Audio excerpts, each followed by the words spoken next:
Hello my dear student, good morning everyone. बेटा देखो, आज हम लोगों को बहुत इम्पॉर्टेंट चैप्टर पढ़ना है और वो जो चैप्टर हमारा है वो है कोऑर्डिनेशन केमिस्ट्री। बहुत इम्पॉर्टेंट है, सब जगह बहुत इम्पॉर्टेंट है। वो चाहे आप इंटरमीडिएट लीजिए, चाहे आप बीएससी सेकेंड ईयर लीजिए, कहीं भी आप देखिए तो हम इस तरह से पढ़ाएंगे कि इंटर से लेकर बीएससी तक बेटा मैक्सिमम अप्लीकेबिलिटी है, कहीं कोई दिक्कत ही नहीं। तो इसको बढ़िया से देखिए, पढ़िए और कहीं कोई डाउट हो तो आप उसको जो है डिस्कशन कीजिए। बहुत इम्पॉर्टेंट चैप्टर है। अगर हम लोग बेटा देखते क्या हैं कि अगर ये जैसे देखते हैं राम मनोहर लोहिया, डॉक्टर राम मनोहर लोहिया अवध यूनिवर्सिटी में देखते हैं तो मिनिमम ये मानकर चलिए 50 मार्क में मिनिमम 15 मार्क का यहाँ पर आएगा। 15 मार्क, कम से कम 15 मार्क का ये आएगा। तो इसलिए इसको सिंसियरली आप लोग पढ़िए और बहुत आसानी से हम आपको सिखाएंगे, आपको कहीं कोई परेशानी नहीं होगी और बहुत आसान सा चैप्टर है। वैसे इंटरमीडिएट में आप लोग पढ़ चुके हो कोऑर्डिनेशन केमिस्ट्री, और जिसको जो है हम उपसहसंयोजी रसायन बोलते हैं, उसी को बेटा हम लोगों को पढ़ना है, ठीक है ना। देखो क्या हम लोग देखते हैं, जैसे जब हम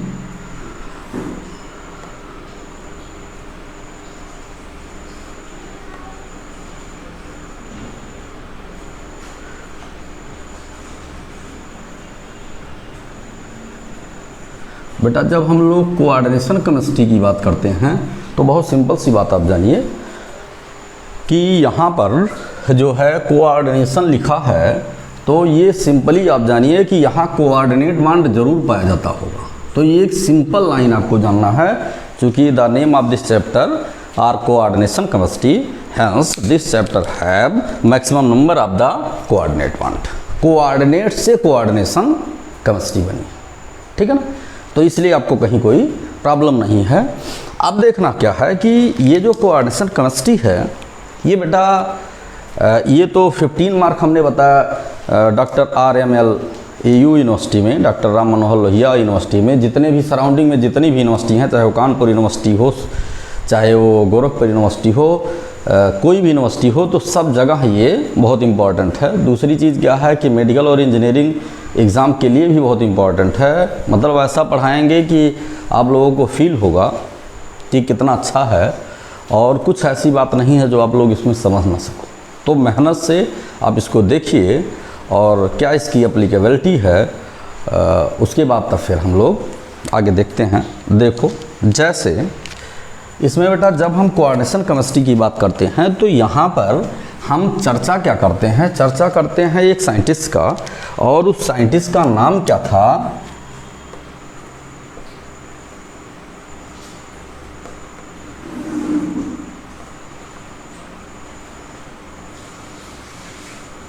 एडोल्फ वर्नर। उनका नाम क्या था, एडोल्फ वर्नर। इसी बेस पर हम लोग आगे वर्नर्स कोऑर्डिनेशन थ्योरी भी पढ़ेंगे। उनका क्या नाम था, एडोल्फ वर्नर। तो एडोल्फ वर्नर के बेस पर हम लोग देखते क्या हैं, इसमें कुछ चीज़ें हमें बेटा याद रखना है। ये एक स्विस केमिस्ट थे। Adolf Werner was a Swiss chemist. Swiss माने स्विट्जरलैंड के, तो स्विस केमिस्ट थे। और ये स्विस केमिस्ट जो थे, ये इनका जन्म जो है बेटा 1866 में हुआ था। 1866 में इनका जन्म हुआ था। और बेटा इनका जो रिसर्च वर्क कंप्लीट हुआ था वो रिसर्च वर्क इनका 1893 में हुआ था।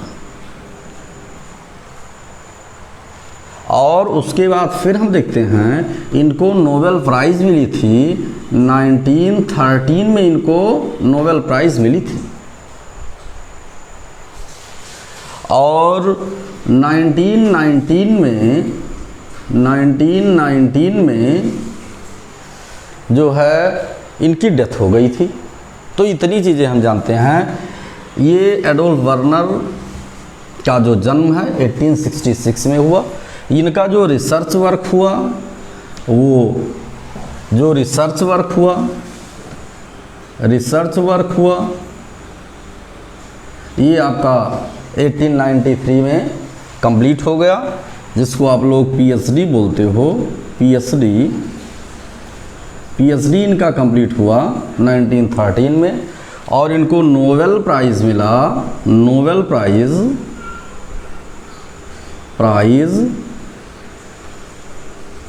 1913 में, और इनकी डेथ हो गई इनकी 1913 में। ये देखते हैं, तो ये चीज़ें हम देखते हैं। हमें अब आगे देखना क्या है कि और ये इन फील्ड ऑफ केमिस्ट्री, कौन सी chemistry? Inorganic chemistry.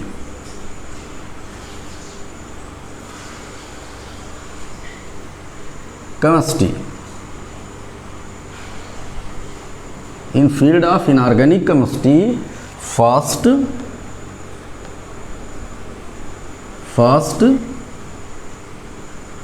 Nobel prize winner थे। In field of inorganic chemistry ये फर्स्ट नोबेल प्राइज़ विनर थे। इनऑर्गेनिक के फील्ड में सबसे पहले नोबेल प्राइज़ अगर किसी साइंटिस्ट को मिला तो उनका नाम था अल्फ्रेड वर्नर। ये भी आपको आज एक जानकारी हो गई कि अल्फ्रेड वर्नर को फर्स्ट टाइम नोबेल प्राइज़ मिला 1913 में, ये फर्स्ट। और दूसरी चीज़, ये in field of inorganic chemistry first Nobel prize winner थे। ये सारी चीज़ें आपको मल। अब हमें बेटा क्या देखना है कि इनको जो है हम लोग फादर ऑफ कोऑर्डिनेशन केमिस्ट्री कहते हैं। कोऑर्डिनेशन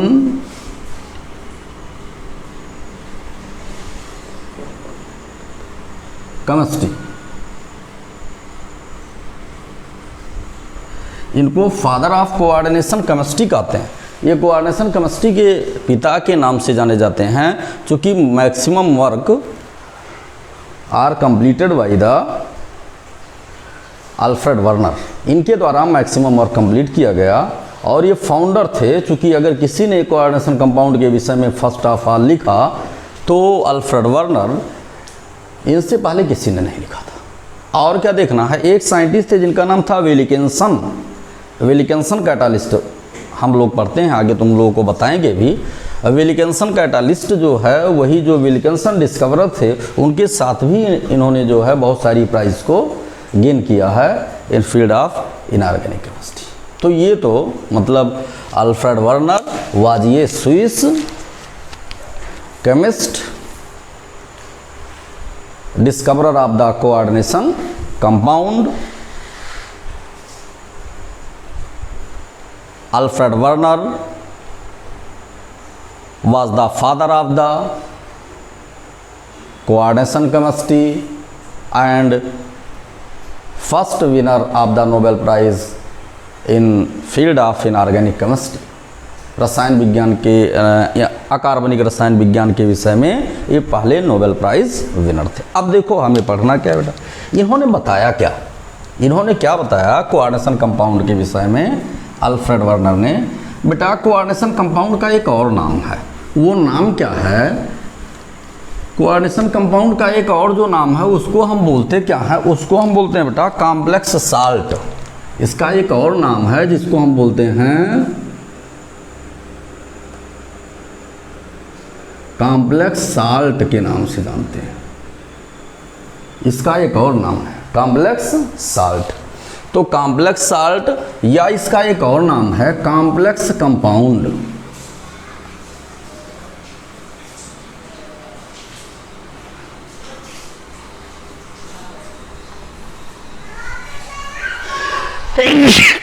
इसका एक और नाम है बेटा complex compound. Coordination compound, coordination chemistry, coordination compound, complex salt, coordination compound.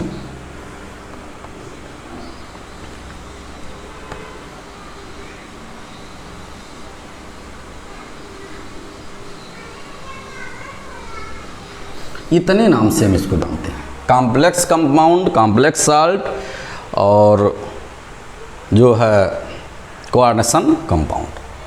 अब हम लोगों को देखना है कि अगर हम इसको साल्ट बोल रहे हैं तो पहले हम साल्ट की कैटेगरी जान लें।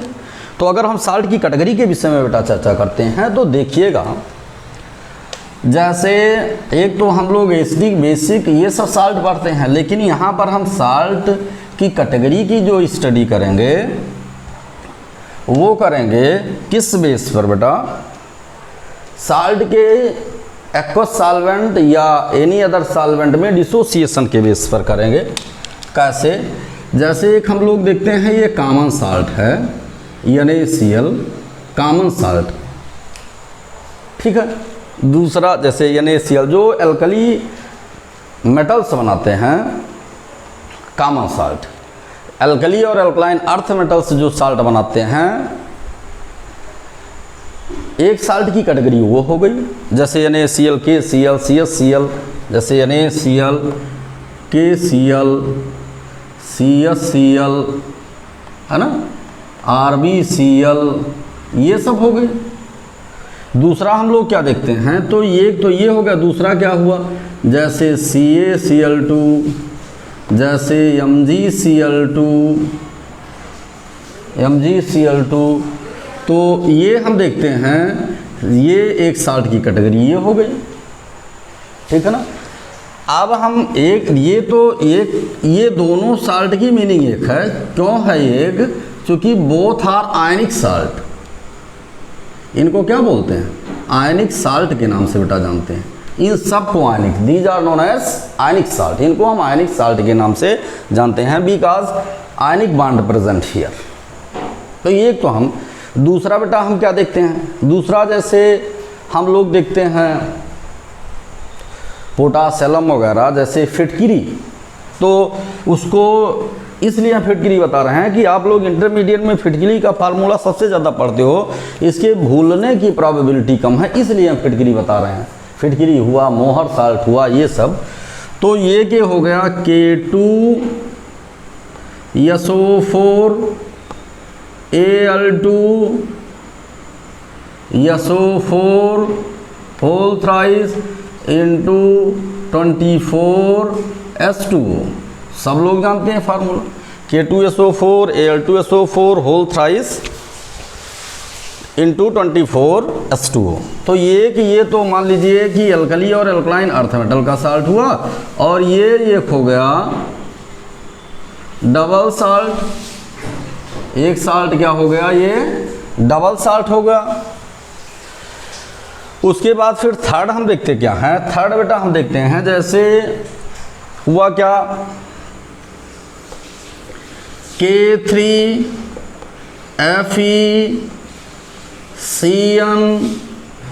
होल 6, एक साल्ट की कैटेगरी ये हो गई। चाहे हम इसको लिखें, चाहे हम लिखें CONH3 होल 6 Cl3, तो ये चाहे हम इसको ये लिखें, इसी को हम बोलते हैं कॉम्प्लेक्स साल्ट। कौन सा साल्ट बोलते हैं, कॉम्प्लेक्स। हम लोग बेटा इन तीन साल्ट पर डिस्कशन करता है। ये के कॉमन साल्ट हो गया, ऊपर ये कॉमन साल्ट हो गया, और फिर ये के डबल साल्ट हो गया, और ये के कॉम्प्लेक्स साल्ट हो गया, या कोऑर्डिनेशन कंपाउंड हो गया, या कॉम्प्लेक्स कंपाउंड हो गया। तो ये तुम्हें जानना है। कोऑर्डिनेशन केमिस्ट्री पढ़ने में जैसे हमने अल्फ्रेड वर्नर की बात की, उसके बाद फिर हमें ये सारी चीज़ों को देखना है। अब देखना क्या है, हमें आगे क्या देखना बेटा, आगे हमें ये देखना है कि यहाँ से आगे बढ़ते हैं कि इसकी क्या अप्लीकेबिलिटी। इसी में से एक एक साल्ट को हम लोग कॉमन लेते हैं। जैसे देखो, इसमें हमें ये देखना है कि क्या सभी साल्ट की सेम प्रॉपर्टी है, या इसमें कोई वेरिएबिलिटी है प्रॉपर्टी में। अगर वेरिएबिलिटी है तो क्या वेरिएबिलिटी है, जितने भी साल्ट हैं सबके गुण समान हैं या गुण समान नहीं हैं, इन सारी चीज़ों को देखना है। तो इसके लिए हम क्या करते हैं, इन सभी साल्ट को हम पोलर सॉल्वेंट में डाल देते हैं। वैसे बेसिकली हम लोग यूनिवर्सल सॉल्वेंट वाटर में डाल देते हैं। Polar solvent means universal solvent water में डाल देते हैं, क्योंकि वो एक पोलर सॉल्वेंट है। हम दूसरे भी पोलर सॉल्वेंट में डाल सकते हैं, कोई प्रॉब्लम नहीं है। और उसके बाद हम देखते हैं कि कॉम्प्लेक्स जो साल्ट है, कॉम्प्लेक्स साल्ट की प्रॉपर्टी जो है वो किससे मिलती है। हमें देखना है कॉम्प्लेक्स साल्ट की जो प्रॉपर्टी है वो किससे मिलती है। देखते क्या है, देखो, और उसी को बेस बनाकर बेटा हम लोग स्टडी करेंगे। कैसे, जैसे देखो हम लोग ये देखते हैं, जैसे हमने एक साल्ट लिया, आपका फर्स्ट साल्ट जो हमने लिया वो हमारा लिया जो है NaCl, एक ही कॉमन साल्ट हो गया। दूसरा हमने साल्ट लिया double salt K2SO4 into Al2 SO4 whole thrice into 24 S2O, ये दो हो गए।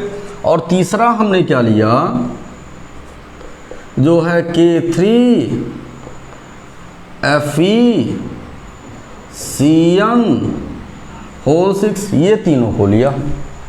हम लोग प्रॉपर्टी की स्टडी करने के लिए क्या किया बेटा, इन सबको एक्वस सॉल्यूशन, एक्वस सॉल्वेंट में हम लोग इसको डाल दिए। एक्वस सॉल्वेंट में हम लोग इसको डाल दिए, सबको डाल दिए, एक्वस सॉल्वेंट में डाल दिए। जब हम एक्वस सॉल्वेंट में डालते हैं तो Na प्लस और प्लस Cl माइनस, तो ये हमें क्या मिला, सिंपल कैटायन और सिंपल आयनायन मिला। सिंपल कैटायन और सिंपल आयनायन मिला। दूसरा हम क्या देखते, इसको अगर हमने डाल दिया तो K2SO4 plus Al2 SO4 whole thrice plus 24 S2O, ठीक है। तो इसमें नॉन आयनिक प्रोडक्ट मिला। ये दोनों साल्ट नॉन आयनिक, यहाँ कोई आयनिक प्रोडक्ट नहीं मिला।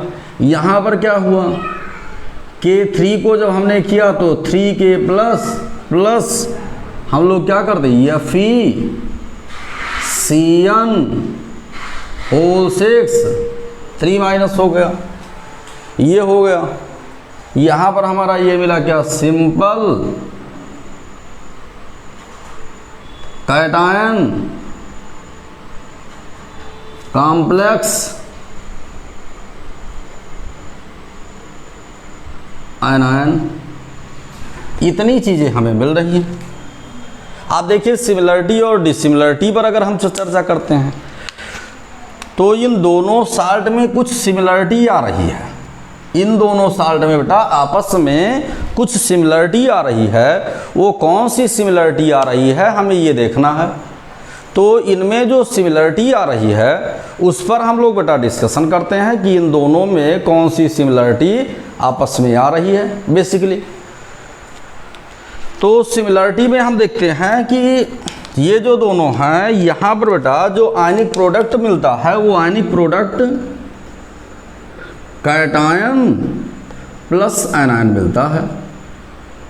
इतनी ही सिमिलरिटी है कि ये साल्ट और ये साल्ट, ये दोनों साल्ट जो है एक्वस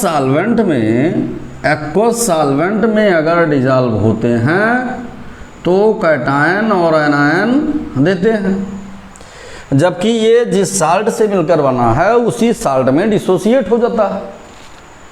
तो ये सारी चीज़ें हम लोगों को मालूम हो गई कि उसी साल्ट में, तो इसका मतलब इससे डबल साल्ट से इसकी कोई सिमिलरिटी नहीं है। अब हम लोग चर्चा करते हैं तो इसका मतलब इससे इसकी सिमिलरिटी होगी, लेकिन क्या कुछ डिसिमिलरिटी भी होगी। मतलब पहले वाले साल्ट से इसकी समानता तो होगी, लेकिन क्या कुछ असमानता भी होगी। हमें ये देखना है कि क्या कुछ इसमें असमानताएं भी होगी।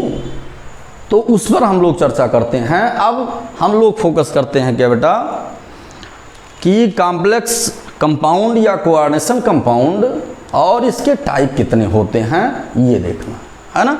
देखो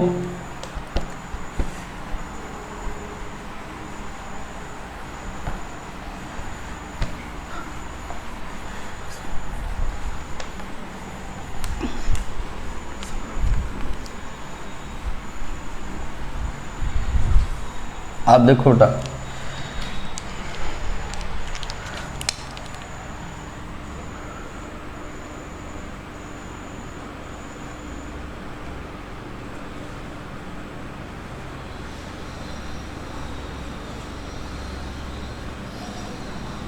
कोऑर्डिनेशन कंपाउंड्स ये देखिए। तो देखिएगा इसको हम आगे और बताएंगे, लेकिन देखिएगा क्या होते हैं। अगर इसको हम डिफाइन करते हैं तो ये कहते हैं complex compound or coordination compound are those compound which are retain their identity in the aqueous medium. Complex compound or coordination compound are those compound which are retain their identity in the aqueous medium or any other polar solvent.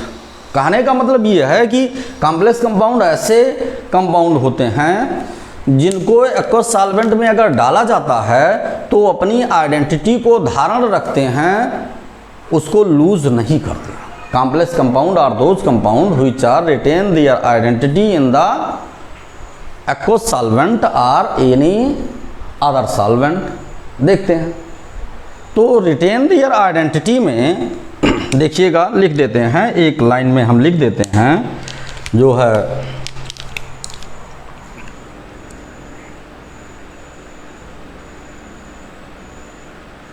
Complex compounds are those compounds which are retain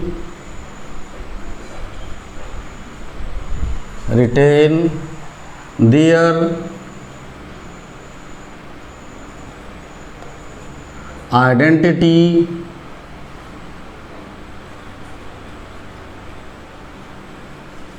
identity in the aqueous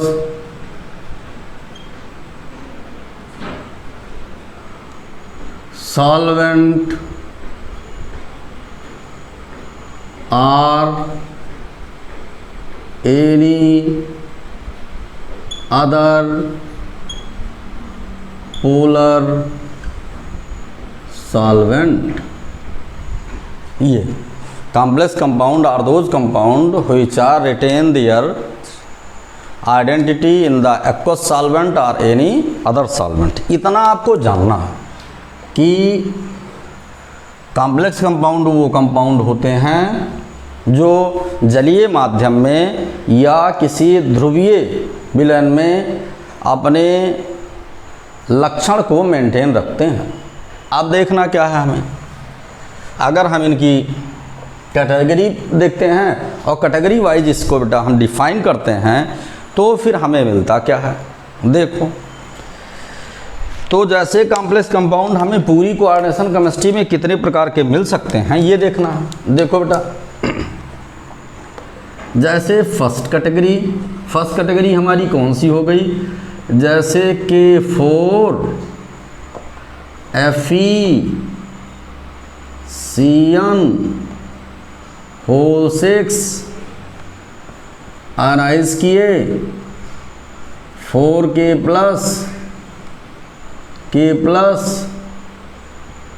FeCN6 4 minus. दूसरा हमारा क्या हो गया, second CONH3 Cl3 CONH3 O6 3 positive, इधर लिख देते हैं, थोड़ा सा गैप करके लिख देते बेटा, पहले इसको यहाँ लिख देते हैं, इसको हम लिखेंगे simple cation, simple cation, complex anion. Second हम देखते हैं क्या,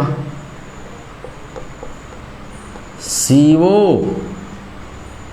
NH3 O6 Cl3 CO NH3 O6 3 positive 3 negative. ये हमारा क्या हो गया, कॉम्प्लेक्स कैटायन, कैटायन, सिंपल आयनायन, आयनायन। फिर थर्ड कैटेगरी हम क्या देखते हैं,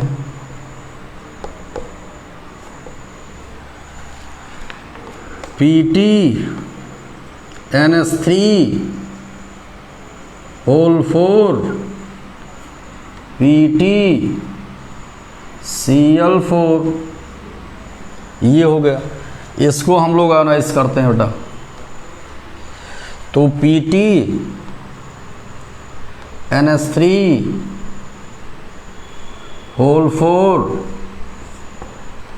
2 positive plus PT Cl4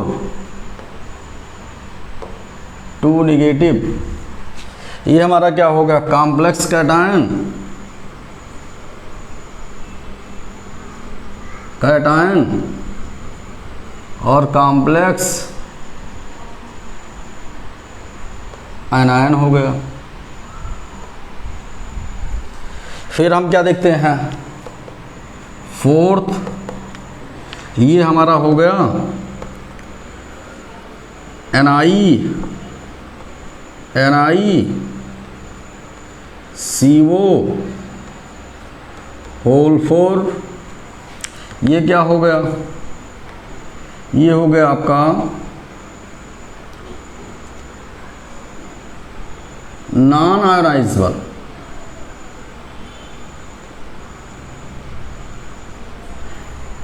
ionisable, non ionisable. इतनी चीज़ें हम देखते हैं। इसका मतलब बेटा क्या हुआ कि जो कॉम्प्लेक्स कंपाउंड हैं, ओवरऑल केमिस्ट्री में कॉम्प्लेक्स कंपाउंड के केवल और केवल इतनी ही कैटेगरी है, और कोई कैटेगरी नहीं है। पूरी कोऑर्डिनेशन केमिस्ट्री पलट डालोगे, कॉम्प्लेक्स कंपाउंड को आप देखोगे अगर, तो इतनी ही कैटेगरी मिलेगी। कौन सी कैटेगरी देख लीजिएगा, एक तो ऐसे होंगे इस तरह के जो सिंपल कॉम्प्लेक्स, सिंपल कॉम्प्लेक्स क्या, जो है कैटायन और आयनायन देते हैं, सिंपल कैटायन कॉम्प्लेक्स आयनायन। कुछ तो ऐसे होते हैं, कुछ कैसे होते हैं, कुछ होते हैं कॉम्प्लेक्स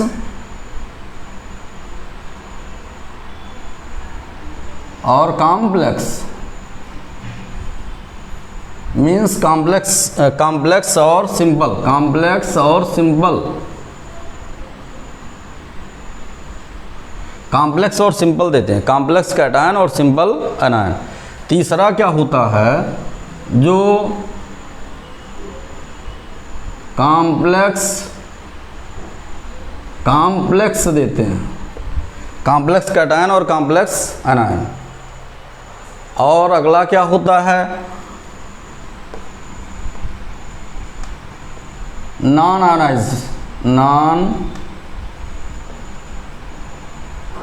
आयनाइजेशन। इतनी चीज़ें होती हैं, तो हमें इतने देखना है केवल।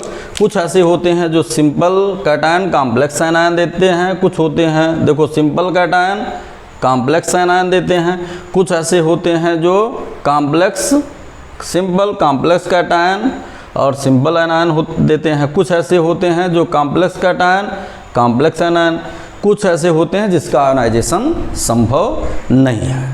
तो इतने तरह के बेटा ओवरऑल केमिस्ट्री पलट कर आप देखोगे तो पूरी केमिस्ट्री में आपको इतने ही प्रकार के कॉम्प्लेक्स कंपाउंड मिलेंगे। 4 के अलावा 5वां कॉम्प्लेक्स कंपाउंड कोऑर्डिनेशन केमिस्ट्री में आपको नहीं मिलने वाला। जो भी कॉम्प्लेक्स कंपाउंड मिलेंगे उनकी इन्हीं में से कोई एक ना एक प्रॉपर्टी होगी बेटा, ठीक है ना। तो ये आपका कंफर्म होगा, इसको लिख लीजिए या स्क्रीनशॉट ले लीजिए, अपना लिख लीजिएगा, लिख लो।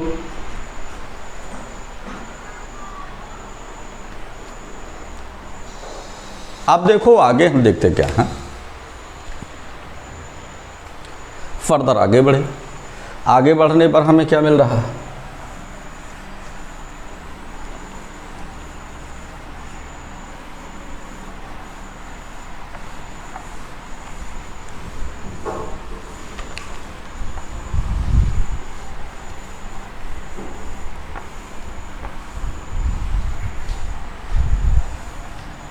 अब देखिएगा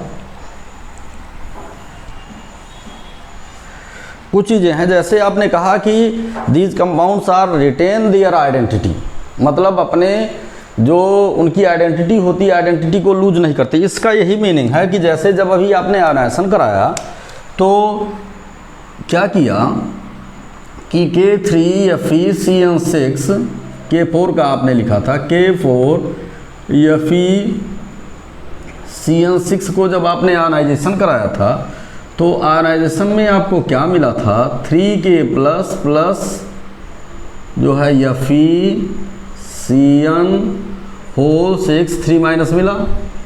तो ये अपनी आइडेंटिटी लूज इसलिए नहीं करते हैं बेटा कि जो कॉम्प्लेक्स कंपाउंड्स हैं, कॉम्प्लेक्स की प्रॉपर्टी इसमें पाई जाती है। ये तो आयनिक है, कैसे, ये तो आयनिक जो थे वो तो डिसोसिएट हो गए, लेकिन complex ion have complex property.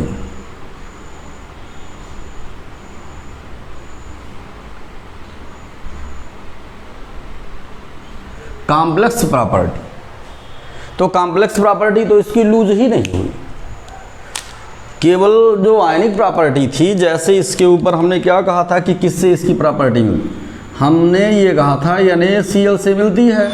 क्यों मिलती है, क्योंकि ये हमारा Na+ हो गया और प्लस Cl- हो गया, तो ये पूरा इसको कवर कर रहा है, ये पूरा इसको कवर कर रहा है।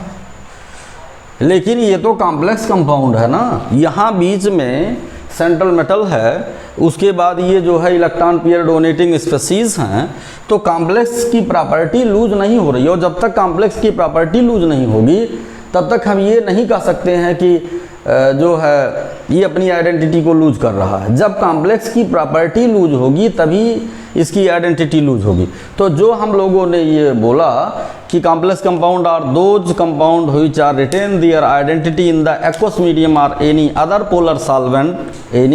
पोलर सॉल्वेंट, तो रिटेन देयर आइडेंटिटी का यही मीनिंग है।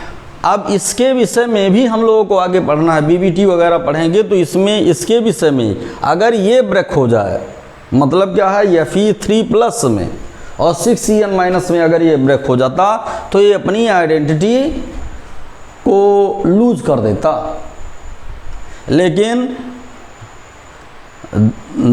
This complex ion are retain their identity in aqueous medium. ऐसे सब जितने भी हैं सब ऐसा काम करते हैं, यही कारण है। तो अब आपको मालूम हो गया कि कॉम्प्लेक्स कंपाउंड क्या होते हैं, कॉम्प्लेक्स साल्ट क्या होते हैं, कोऑर्डिनेशन कंपाउंड क्या होते हैं, कोऑर्डिनेशन साल्ट क्या होते हैं, डबल साल्ट क्या होते हैं, सिंपल साल्ट क्या होते हैं, कॉम्प्लेक्स साल्ट की प्रॉपर्टी जो है कॉमन साल्ट से मिलती है। कॉमन साल्ट से क्यों मिलती है? कॉमन साल्ट भी एक्वस सॉल्वेंट में आयोनाइजेशन के बाद प्लस और माइनस देते हैं, कॉम्प्लेक्स साल्ट भी आयोनाइजेशन के बाद प्लस और माइनस देते हैं, लेकिन ये अपनी प्रॉपर्टी को लूज इसलिए नहीं करते हैं चूँकि ये कॉम्प्लेक्स कैटायन या कॉम्प्लेक्स आयनायन देते हैं। तो कॉम्प्लेक्स कैटायन और कॉम्प्लेक्स आयनायन में ही कॉम्प्लेक्स की प्रॉपर्टी होती है, इसलिए ऐसा होता है। और कुछ जैसे NiCO होल 4 की जो हम लोगों ने बातें की, NiCO होल 4 की जो हमने बातें की, तो ये तो कंप्लीटली ये 100% रिटेन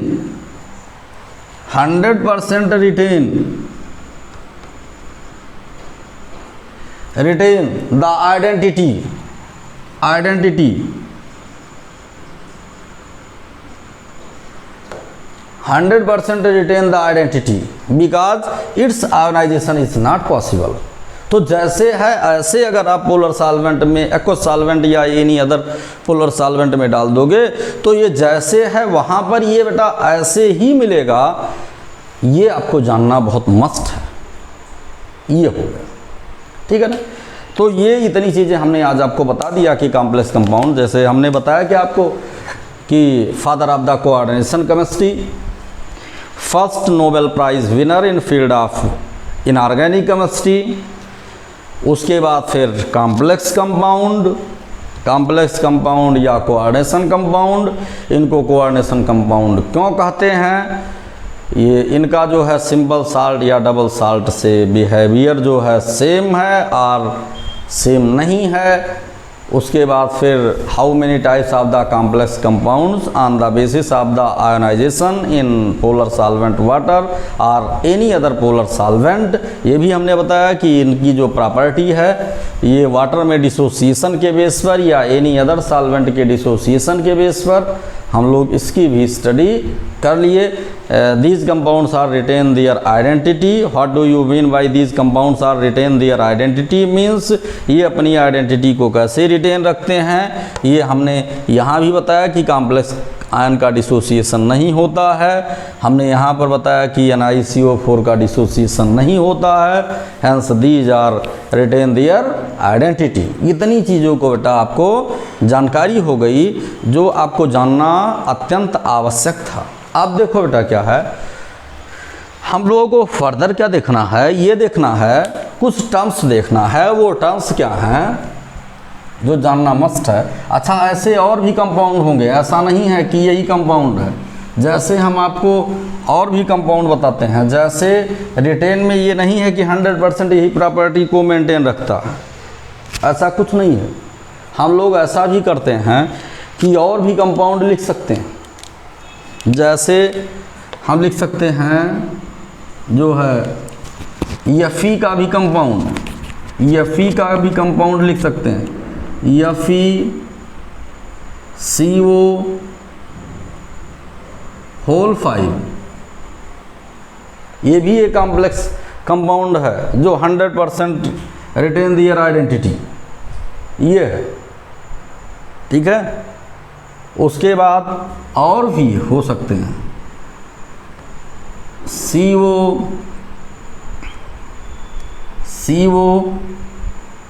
और फिर CO हम लिख सकते हैं, अगर लिख दें और ये इसका होल 6 कर दें, ये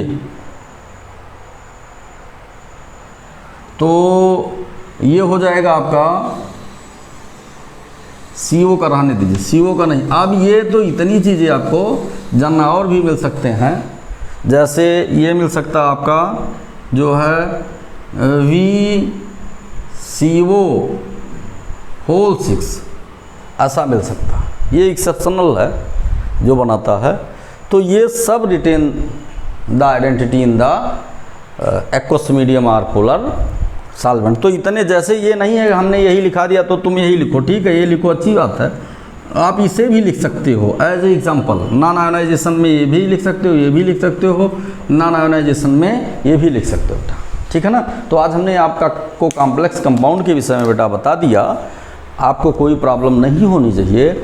और फिर नेक्स्ट टर्न पर हम लोग चर्चा करेंगे important terms of the coordination compound, important terms of the coordination compound. ठीक है ना। तो इसी के साथ आज की क्लास हम यहाँ पर ड्रॉप करते हैं। Thank you everyone for watching my video.